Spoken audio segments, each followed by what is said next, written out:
inflasi yang terjadi dalam suatu negara berdampak terhadap kehidupan masyarakat seperti memperlebar kesenjangan distribusi pendapatan karena di masa inflasi, nilai harta tetap mengalami kenaikan harga melebihi kenaikan inflasi, sehingga pendapatan real penduduk berpenghasilan tidak tetap akan mengalami penurunan atau merosot.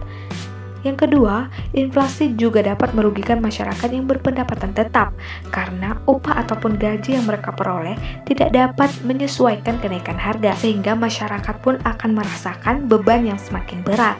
Kemudian, inflasi juga menyebabkan masyarakat enggan untuk menabung dan mendorong mereka untuk mencari pinjaman dalam rangka menyesuaikan pendapatan yang diterima saat inflasi itu. Hal ini akan menghambat perkembangan dunia usaha. Saat inflasi terdapat pula pihak-pihak yang diuntungkan seperti halnya eksportir atau penjual, debitur, kemudian orang-orang yang berani berspekulasi atau spekulan dan masyarakat yang memiliki penghasilan tinggi. Sementara importir, kreditur, kemudian masyarakat yang berpenghasilan tetap atau penghasilan rendah menjadi pihak yang dirugikan karena adanya inflasi ini.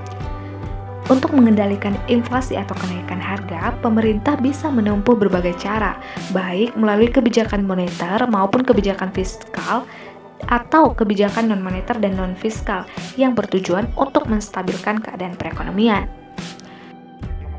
Dari kebijakan moneter, misalnya pemerintah melalui bank sentral dapat mengurangi atau mengendalikan jumlah uang yang beredar dalam masyarakat dengan cara menaikkan suku bunga atau melakukan politik pasar terbuka, di mana bank sentral secara aktif akan membeli atau menjual surat berharga dengan tingkat suku bunga tertentu.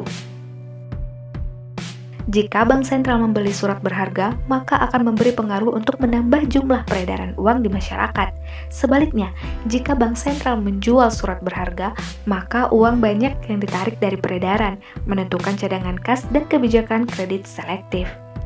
Bank sentral juga dapat melakukan kebijakan dorongan moral, seperti mengajak masyarakat untuk tetap menabung dan ajakan lainnya. Melalui kebijakan fiskal, inflasi dapat diatasi pemerintah dengan menaikkan tarif pajak. Pemerintah dapat memperkuat kas dan dapat memperbesar pengeluaran yang bersifat umum. Jika mengurangi tarif pajak, artinya pemerintah bermaksud memberi kesempatan perusahaan untuk berinvestasi sekaligus meningkatkan konsumsi. Kemudian, kebijakan fiskal juga dapat dilakukan dengan politik anggaran berimbang ataupun tidak berimbang. Jika pemerintah menempuh anggaran berimbang, maka sisi pengeluaran dalam APBN direncanakan sama dengan sisi penerimaannya. Sedangkan jika pemerintah menempuh anggaran yang tidak berimbang yang terdiri dari anggaran defisit dan anggaran surplus, jika anggaran defisit artinya anggaran lebih besar di sisi pengeluaran daripada sisi penerimaan. Dan anggaran defisit ini dipilih jika pemerintah ingin mengejar pertumbuhan ekonomi.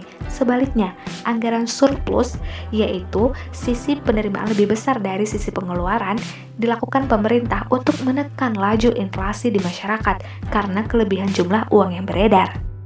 Yang terakhir, kebijakan fiskal dapat ditempuh pemerintah melalui pinjaman.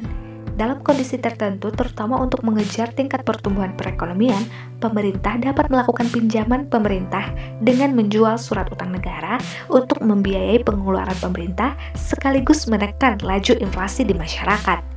Selain dengan menerapkan kebijakan moneter dan kebijakan fiskal, inflasi juga dapat diatasi dengan kebijakan non-moneter dan kebijakan non-fiskal. Seperti dengan meningkatkan produksi dan jumlah barang di pasaran, mengatur kebijakan upah, misalnya dengan menaikkan upah real yang sudah memperhitungkan inflasi, dan melakukan pengendalian serta pengawasan harga, misalnya dengan menetapkan kebijakan harga maksimum ataupun harga minimum. Oh, Sunday. Oh,